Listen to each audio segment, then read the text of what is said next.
வணக்கம். சென்னை அருகே இருக்கக்கூடிய மகாபலிபுரம் பூஞ்சேரி கிராமத்தில் நாளை தமிழக வெற்றிக் கழகத்தின் 2ஆம் ஆண்டு தொடக்க விழா நடைபெற இருக்கிறது. இதனால் நாளைய தினம் அந்த நிகழ்ச்சியில் கலந்து கொள்வதற்காக பல்வேறு விதமான ஏற்பாடுகளும் செய்யப்பட்டு வருகிறது. பாஸ் இருப்பவர்கள் மட்டுமே உள்ளே அனுமதிக்கப்படுவார்கள். அதே போன்று செல்போன் உள்ளிட்ட எலக்ட்ரானிக் சாதனங்கள் உள்ளே கொண்டு செல்வதற்கு அனுமதி இல்லை என்று திட்டவட்டமாக தெரிவிக்கப்பட்டிருக்கிறது. இதே ஒரு இண்டோர் மீட்டிங்காக நடைபெறக்கூடிய அந்த வாய்ப்பு என்பது இருக்கிறது. இதில் முக்கிய அம்சங்கள் இடம்பெறும் என எதிர்பார்க்கப்படுகிறது. அதே போன்று நாளையே பார்த்தோமேனால் நடிகரும் தவேகா தலைவருமான விஜய் அவர்கள் 2026 சட்டமன்ற தேர்தலுக்கான பிரச்சாரத்தை அதிகாரப்பூர்வமாக ஆரம்பிக்கிறார்.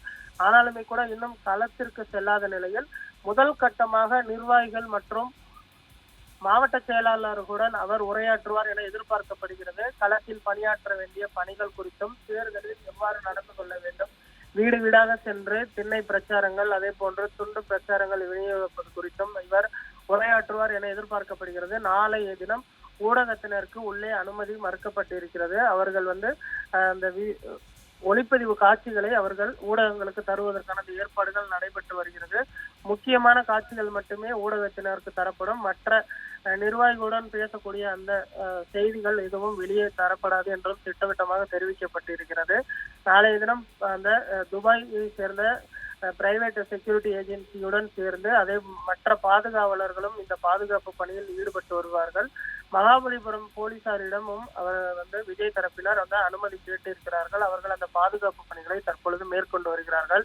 பூஞ்சேரி கிராமத்தில் 80 அடி கட் அவுட் வைக்கப்பட்டிருக்கிறது. விஜய் அவர்களை வரவேற்பதற்கு பல்வேறு விதமான ஏற்பாடுகளையும் தற்பொழுது கட்சி நிர்வாகிகள் மற்றும் பொதுச் செயலாளர் ஆனந்த் அவர்களும் மேற்கொண்டு வருகிறார். நாளைய தினம் கட்சியின் பார்த்தோமேனால் பிரசாந்த் கிஷோர் அவர்கள் சிறப்பு அழைப்பாளராக அழைக்கப்பட்டிருக்கிறார். அவரும் தவேகா நிர்வாகிகளுடன் உரையாற்றுவதற்கான அந்த ஏற்பாடுகள் செய்யப்பட்டிருக்கிறது. அது மட்டுமல்லாது மொத்தம் கட்சியில் 120 மாவட்ட செயலாளர்கள் இருக்கக்கூடிய நிலையில் 95 மாவட்ட செயலாளர்கள் அறிவிக்கப்பட்டிருக்கிறார்கள். அவர்களை மேடையில் அழைத்து அறிமுகப்படுத்துவார் எனவும் எதிர்பார்க்கப்படுகிறது. அதற்கு பிறகு ஆண்டு மலரை வெளியிடுவதற்கும் தவேகாவானது திட்டமிட்டிருக்கிறது. இது போன்ற பல்வேறு விதமான நிகழ்ச்சிகள் நாளைய தினம் ஏற்பாடு செய்யப்பட்டிருக்கிறது. நாளை காலை 7:25 மணி அளவில் தவேகாவின் 2ஆம் ஆண்டு தொடக்க விழாவானது துவங்கும் எனவும் இந்த அறிவிப்பானது வெளியிடப்பட்டிருக்கிறது. தனியார் நட்சத்திர விடுதியில் அனைத்து விதமான ஏற்பாடுகளும் தற்பொழுது செய்யப்பட்டு வருவது குறிப்பிடத்தக்கது.